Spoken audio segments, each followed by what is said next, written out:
Thank you so much, Emmanuel, for, well, as most of you heard, giving up your time on the last day that you're in Scotland. We appreciate it so much, and yeah, I think this is a topic as shown by the number of people here is really interesting, so relevant to learn about. I'm so excited. So yeah, thank you on behalf of the STA, and feel free to kick off. Thank you. Can you see my screen in full screen mode? Yeah, Yeah. because I only have one screen, so I don't know which screen I share. So it looks great.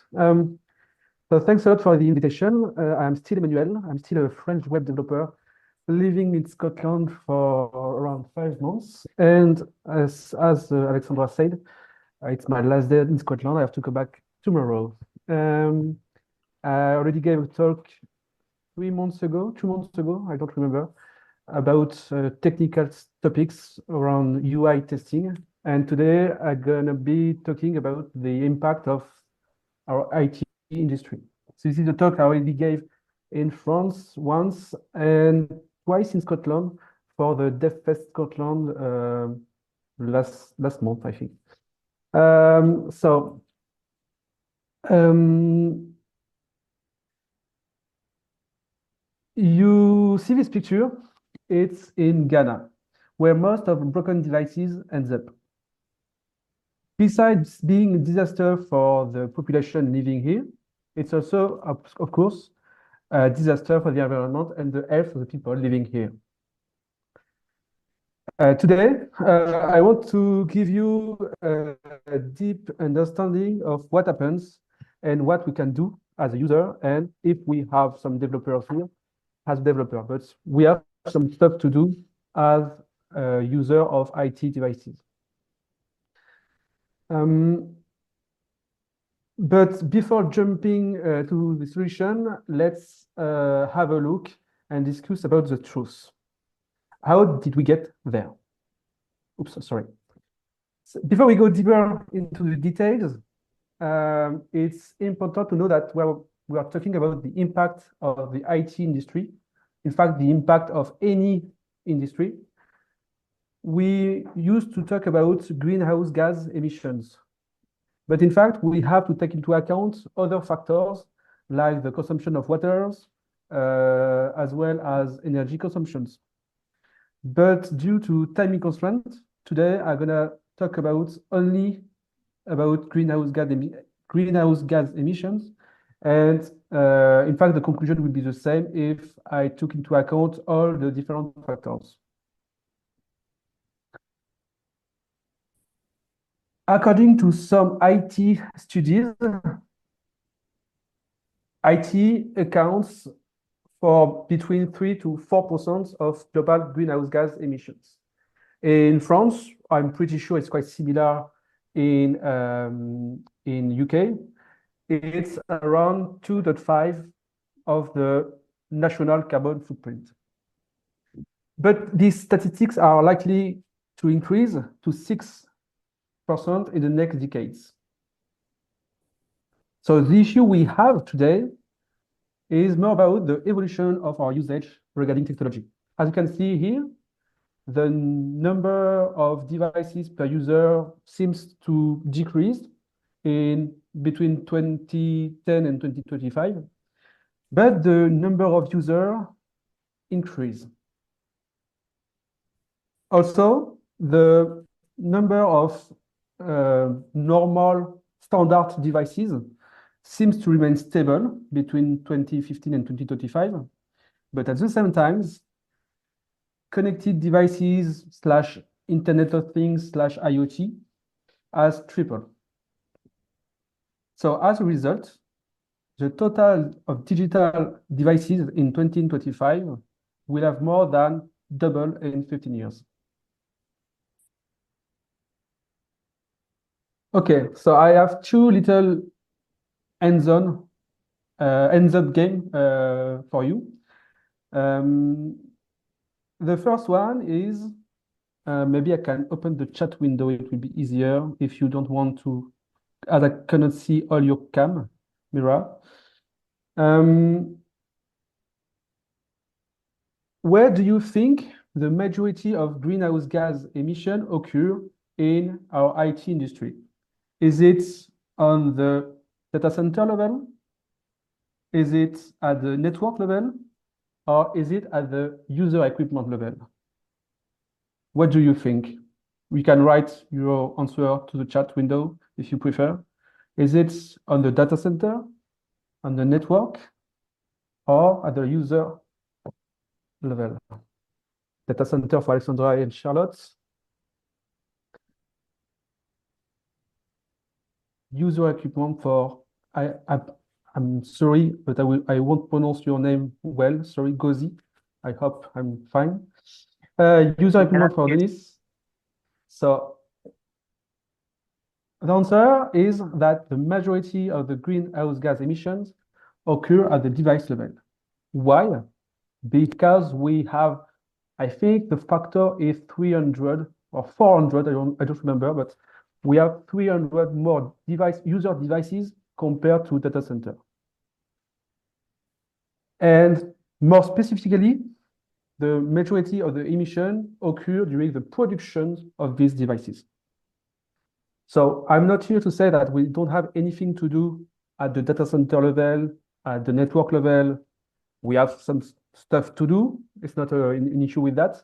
But if we have to keep something in mind today is the majority of the impact is during the production of the user device. So there are two reasons for that. And for talking about that, the last ends up game together. We gonna count the number of devices we have at home for all our family. So here in my home, myself, my wife, I have 2 kids. How many devices do you have? How many devices that you are currently using? How many devices you have in your cupboard, just in case your main phone is not working correctly? You keep one phone as a backup, but like everyone, you don't use anymore. So you will count everything. How many laptop or computer? So here in my flat, we have 2 laptops. How many smartphones and tablets? My wife is a native app developer, so she has a lot of phones. We have 4, 5, 6 four phones. So in total, we have 6 devices. How many smartwatches? With my wife, we have a lot of smartwatches because she's still a developer. So we have 4 smartwatches. So I think we have now 10 devices. How many connected smart TV you have? I don't have TV here. How many gaming console? How many connected devices of any kind? Washing machine, toothbrush, I don't know, anything that is connected to a network. So you count all of them, the one that is working properly and the one that doesn't work, but you keep them. And when you have a number, you divide this number by the number of people in your house. You will get the average number of devices you have per person in your house. In France, I think it's in France, the average number of device per person is 10. So compared to the exercise we just did, you can say if you are more than the average or below the average. I don't know the average number in UK, but I think it's similar to the one in France.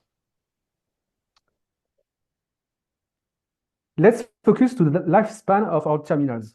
As we can see here, 60% of our terminals are replaced within their first few years.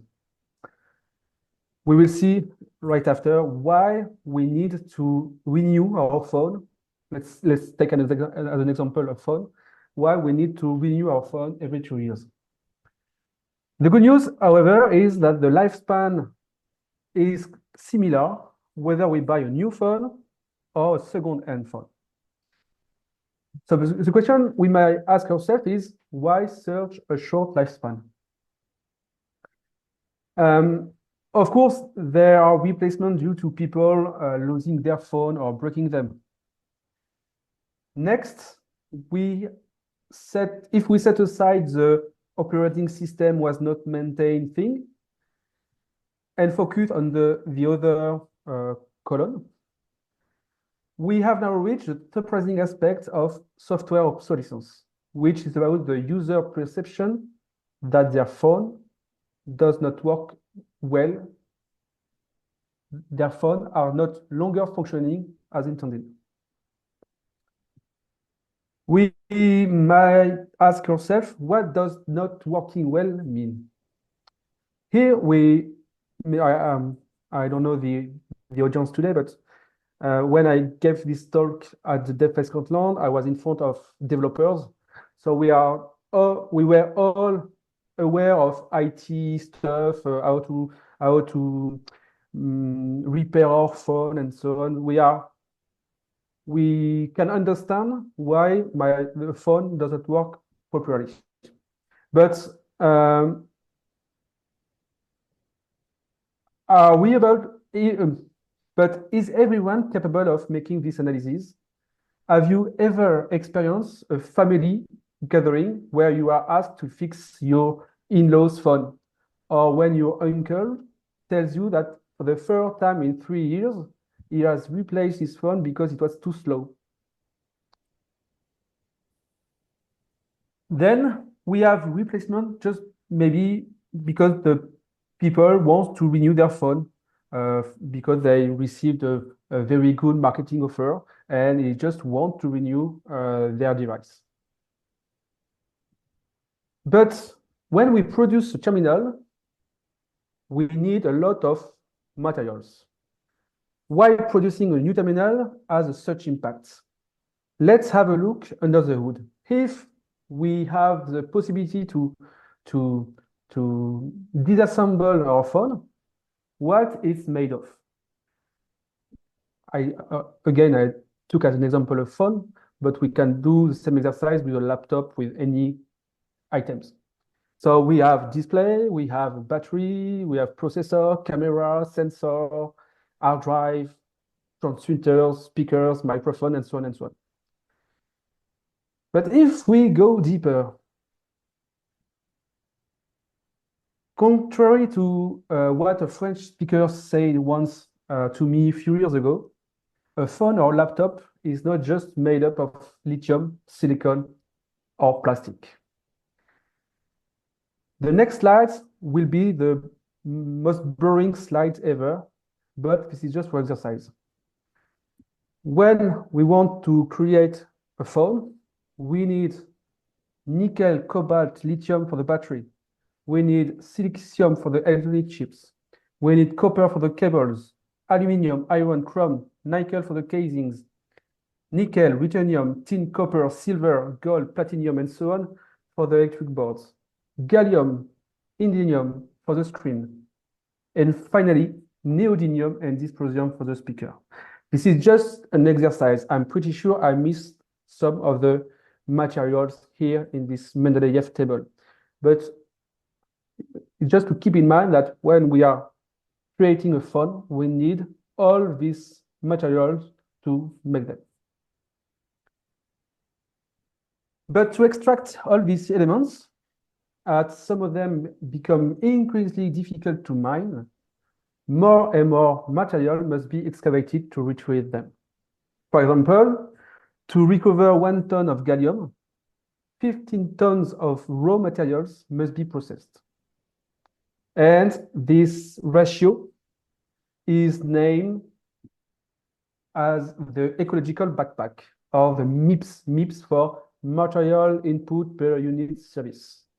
What is an ecological backpack? And as I said, the ecological backpack, or the MIPS, is simply the representation of the weight of excavated rock compared to the weight of the metals used by our phone. And as we can see here, the ratio is not similar depending on the device, varies depending on the device.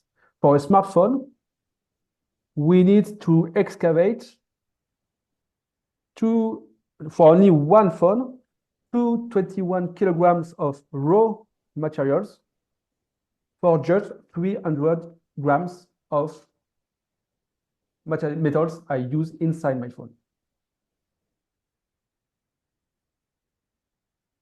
But what are the impacts of these metals? We have other impacts, such as the use of child in mines. Here, for example, in the Democratic Republic of the Congo, where children have worked in a mine to get the gallium metals, for example. We have also here, further than in Africa, in Germany, where the displacement of people, because the authorities decided that a village would be completely destroyed to facilitate the operation of this giant excavator. So uh, the city was completely destroyed just to be able to mine some materials. It brings up also some political and strategic question. In the future, will we have access to products made by Taiwan, given the tension we currently have with China? Or will there come a day when we prioritize the use of metals for digital needs? So, for example, for scrolling on Facebook, uh, or overusing them in other sectors like healthcare. And finally, what about the management of the electronic waste, which is not optimal and ends up in being dumped, like here in Ghana, on their beach? So what we can do? Um, I will. You might feel like there's a lot of you in your plates right now, but I understand can be overwhelming. That's why I'm here to leave you. I'm here, sorry.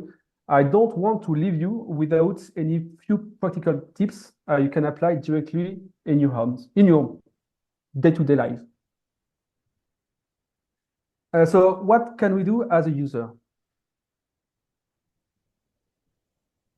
Keep in mind that the majority of the impact is during the production of the device. So as a user, what can we do is avoid buying new gadgets. Is if possible to try to opt for reconditioned devices, second-hand devices. We can maybe try to avoid renewing our devices too often. If we can keep them around 5 years, it's to be good. We must take care of our device. It's so easy in 2024 to go to the shop center, buy a new phone, very cheap phone. It's quite easy. So if we can take care of our phone, we will make their lifespan a bit longer. We can educate people that are not expert in this field. You remember your in-law or your uncle that say to you that he has renewed their phone for the second time in 3 years. And last but not least, sorry, maybe reconsider our usage of the IT industry. We reconsider our digital habits because we all know that we spend too much, myself included. We spend too much time on the screen, scrolling just for nothing, and that's definitely not good for well-being.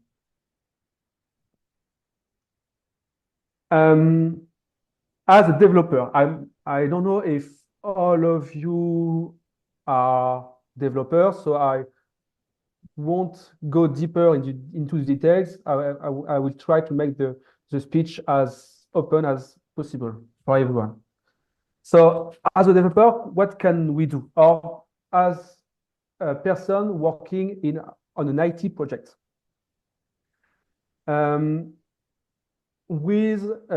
France, I think 10 or 15 years ago, the Green IT.IFR community has created an open source guidelines for web application that you can use to check sometimes if the application you are developing is performant and is optimized and the impact is as low as possible. I think 2 or 3 years ago, we have a new guidelines in France, the one on your right. This is the official guidelines from the government. Like for accessibility, we have the WCAG guidelines.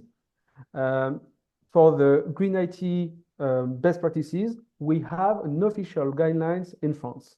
And maybe one day, big company will need to give money to the government if they don't follow the guidelines from uh, this the, don't follow the best practices from these guidelines. Sorry, all these guidelines are quite general. You can apply them for web app, mobile app. It's quite general. But we have also created with another community in France a dedicated guidelines for native mobile apps with Android and iOS. So if you are in this area, I can share later the link to these best practices if you want. If we have to remember only one thing during this presentation, I'm pretty sure that's the second time I say this sentence, sorry. If we have to remember one thing during this presentation is, as a developer, don't be the app that makes your user renew their phone. Don't create website, web app, native app, anything that is the cause of the sorry. Actually, I don't find my words, sorry for that, but don't be the developer of an app that makes your user renew their phone. And thanks to that, if you keep this in mind, you will reduce the impact of the web app or your project on the environment. So with that being said, let's move to 5 areas. We're going to talk about specification, networks, memory, storage, and compatibility. Why do we have to work at the specification level? So before the developer. So even if you are not a developer, we still have some best practices to follow. In this graph, it shows that at which stage of product lifecycle we have the biggest impact. And as you can see, that is not during implementation or hosting that we can have the biggest impact, but during the functional design and technical design of a product. Let's have a look at the best practices so you can understand why the impact can be important at this level. So we must quantify the dimension of the feature. Of each functionality must be defined precisely. For example, the compression rate, the maximum response time, the number of items to prefetch on a page, and so on and so on. The more we do that, the more we avoid overquality. Then the two next best practices are not unusual from a product design point of view. We need to optimize the user journey, and we must prefer simple and clean design. And finally, we should remove non-essential features. It's so easy to add feature on a website, but remove some of them because they are not used anymore. Not a lot of companies do that. To the question, are users actively using the feature offered by my application? A study showed that actually more than half of the feature of projects are never or rarely used. More than 50%. So we have some method we can follow as a product designer, as a product owner. We have the Moscow method. Moscow M for must, have, should have, could have, won't have. We can use in order to detect non-essential features. Then by reducing the number of features, we will reduce the power needed by the infrastructure.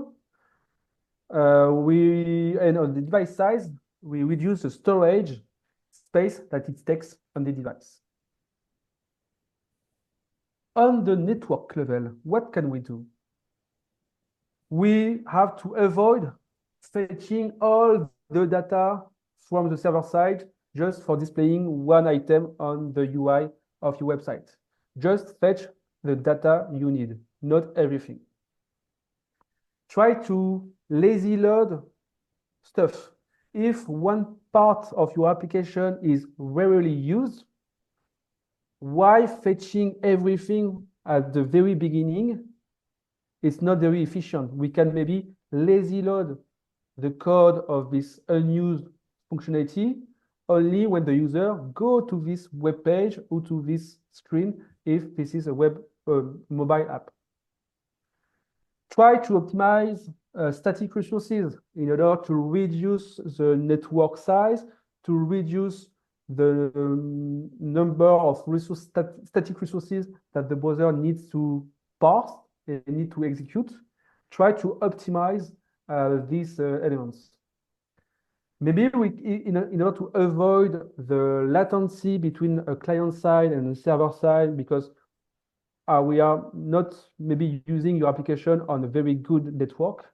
If we can try to optimize the communication between the client side and the server side, it will make the user experience better. So we can maybe try to implement some offline first capability on your app, on native application and web application. We have API for that in order to make a fully offline website. Try to limit analytics tools. We know that big companies like to add analytics tools to track their user. That's fine, why not? But when we have big company, and in this big company, sometimes we have a team working on one part of the page, another team that is working on another part of the page, and a third team that is working on another part of the page. And each team add its own analytics tools. So at the end, we have 3 different analytics tools just for the same kind of metrics.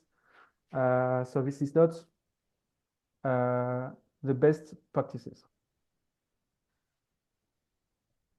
And as I already said, try to optimize HTTP requests with caching, compression, and so on.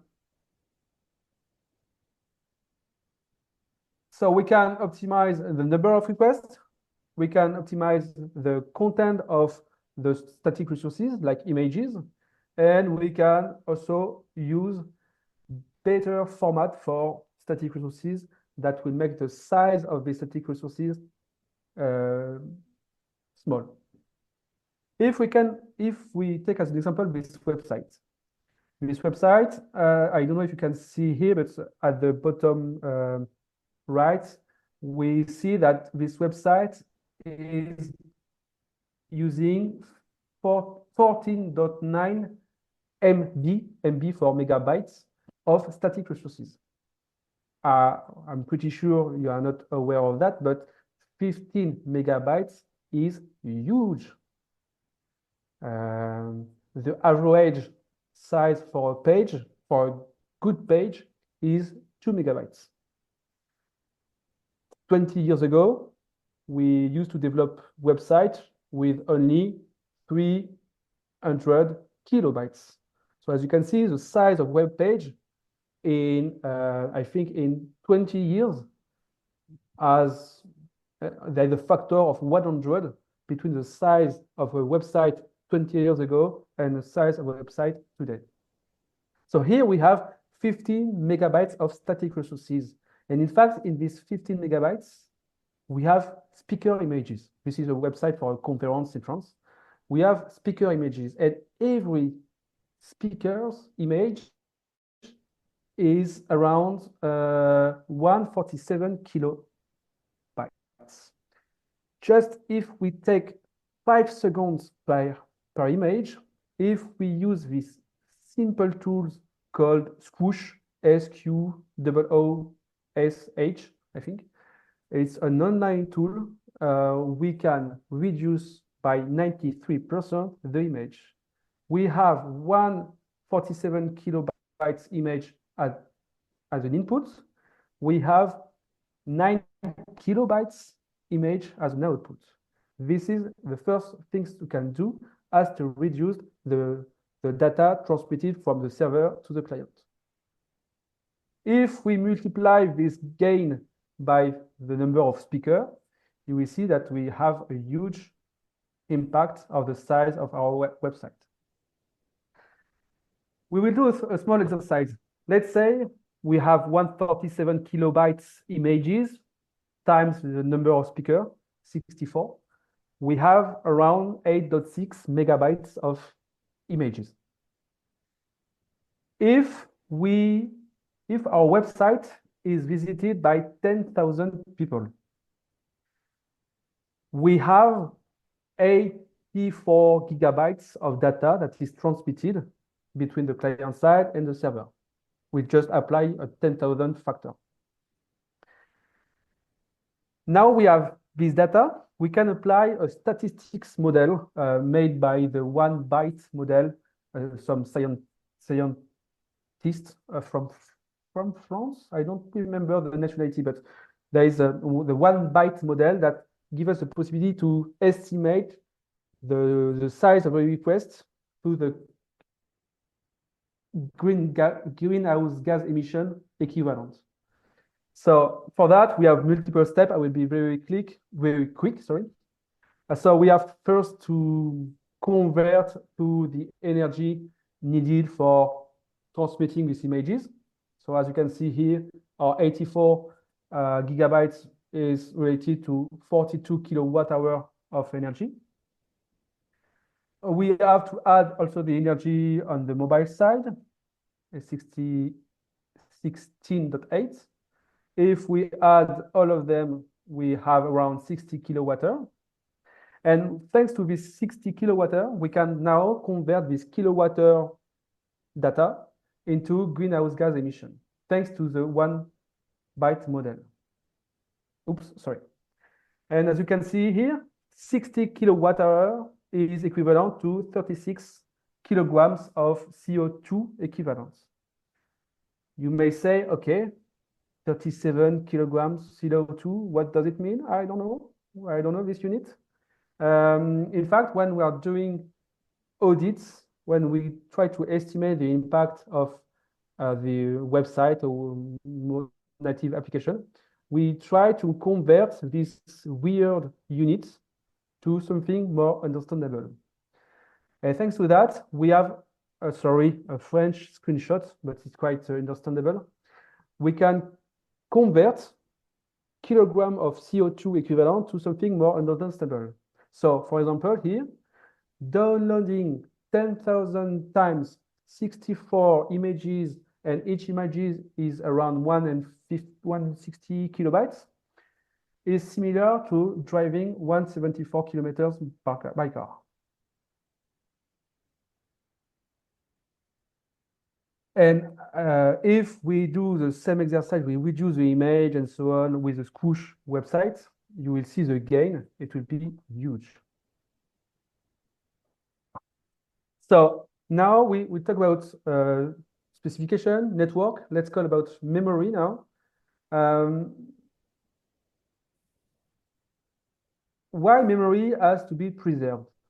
Don't we have smartphone powerful enough to handle all of that? In fact, several decades ago, 2 scientists studied the evolution of the efficiency of our devices. First, Jonathan Coomey said the energy efficiency of computing doubles approximately every 18 months. So it looks like we got more powerful devices every 18 months. So it can be interesting. But at the same time, another guy, the creator of the Pascal programming language, sorry for that, Nicholas Wirth, say that the software gets slower more rapidly than hardware become faster. So on one hand, we have devices that become faster and faster, but at the same time, developer, myself included, are creating software that getting slower more rapidly. So yes, you have to take care of the memory. For that, some best practices, try to move some complex data manipulation from the user side to the server side. Uh, can be a best practices. Try to avoid, this is technical, sorry for that, but try to avoid creating huge objects in your programming language too often, because when we create a lot of objects, it will take more memory on your user device. Try to free up resources when they are not useful anymore, and try to optimize when you are developing a website, the structure of the website is called a document object model, a DOM. And if we want to optimize the memory used by a website, there is some best practices a developer must follow in order to optimize the management of this tree, this structure. And the last one, I think, no, there is still two, storage. In fact, these best practices are only useful for native mobile app, because for websites, the browser limit the website, the storage space it can use. So we don't have this limit when we are developing Android app or iOS app, but we are developing web app, we don't have any issue with that, in fact. So if your team, your company is developing a native app, you must again remove unused resources, unused dependencies. If you in your app one day you install something created by somebody else as an open source, you install this dependency into your project, you use this dependency for a while, but one day you remove it because it's not useful anymore.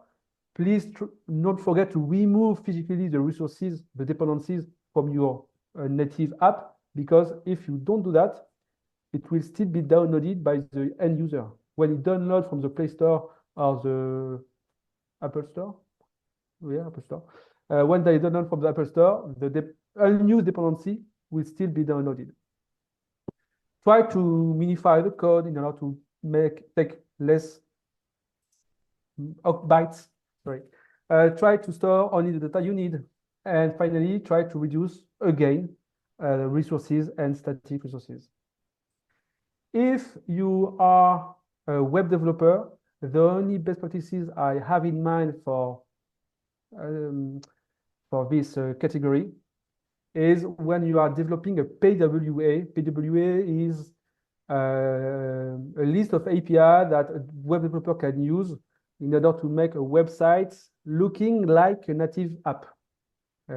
It's looking like a native app. It's not a native app. And in this area of API, we have an API called service worker. And if we don't manage well this service worker, and only in this case, we can use a lot of data without any issue. In one of my projects, I was not aware of that, but every time I upload a new version of my website, at the end, the service worker used by my website used 100 gigabytes of data on the storage of my user device. So this is not efficient at all. And the last one is compatibility. We are all working on desktop with normally a good Wi-Fi connection, with a good mobile phone, but maybe your users are not using your website with a Wi-Fi connection. Maybe they have old laptop, maybe they have old smartphone. So we have to try, it's hard, I know, to make our website and web app compatible for a wide range of devices. Keep in mind, don't be the app that makes the user renew their phone. So we can follow, as a web developer, we have the progressive enhancement pattern. What does it mean? It means that Web API are coming every month. New web API are coming every month. You can use this API. It's not a problem. You can use it, but you can keep in mind that maybe some of your users don't use a browser where this API is enabled by default. So you have to take care of this and maybe enable only this API only if the browser support them. So thanks to that, new browser and old browser will still working properly, and new browser will just have a better user experience that previously if you don't use this pattern. And try to test your development, your projects are on devices with minimal capacity. Real devices is a better solution. But even if you are on your browser, Chrome, Firefox, and so on, we have integrated tool inside this browser in order to emulate slow connection, slow device, and so on, just to get the experience of using your website on a device with minimal capacity. So how can we estimate the impact? Because here is just some best practices. As a developer and inside the project, we want KPI, we want metrics, and we want to be sure that the impact of our website is getting better after every release. In France, we have created a tool called EcoIndex. You can see the EcoIndex website? Yeah? Yeah, Yeah, thank you. perfect. This is just an estimation. The result that will be returned is not 100% sure. It's just an estimation based on some statistics. But the main goal is to follow the evolution. After every release, is this KPI getting better or not? And thanks to that, you can maybe put something in place in order to improve your website. So if I'm using Scottish Tech Army, I will take the Scottish Tech Army website. If we take this website, yeah, and we try. This is in English, but we have a language picker on the top right. Let's switch to English. If we try this website, I hope it will be okay. Demo God is with me. Normally, so this website only works with public website because we need to be able to connect to the website I want to audit. If you want to audit something that is internal in your own network, in the network of your company, this EcoIndex website is not usable. If you want, in this organization on GitHub, we have other tools that is quite similar to the website I show you. Oh, it's not working correctly. And you can run this tool inside your own network if you want. Why? Oh, yes, too busy.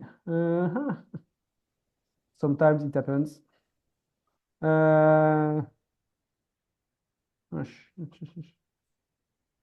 Because this is a community website, so we don't have a lot of money, and so we don't have a lot of server, and sometimes it's used by a lot of people at the same time.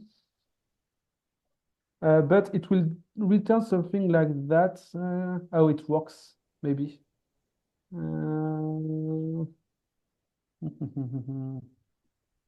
I can't see any. I must have a screenshot as a backup one day. EcoIndex FR image. Yeah, yeah, it looks interesting, this one. Yeah, we will use this one. So it will return something like this. Sorry, the quality of the image is not good, but you will get one panel for all the websites you try to audit, and you will get a score over 100. If you have 100 is good. If you have here 24 is not good at all. You have three metrics: the size of the page, the complexity of the page, and the number of requests. The number of requests, yeah. And based on these three metrics, you have this global notes. And also you have the, I can't see here, but you have also an estimation of the greenhouse gas emission. Uh, I can't see here. But you have also right below this panel the greenhouse gas emission estimate, an estimation of the greenhouse gas emission for this website. So keep in mind that this is just a website. The main goal is to follow the evolution of this metric. I will share the slides afterwards if you want. And if you have to keep one thing in mind after this presentation is, as a developer or as somebody working on an IT project, don't be the app that makes your user renew their phone. Thanks a lot.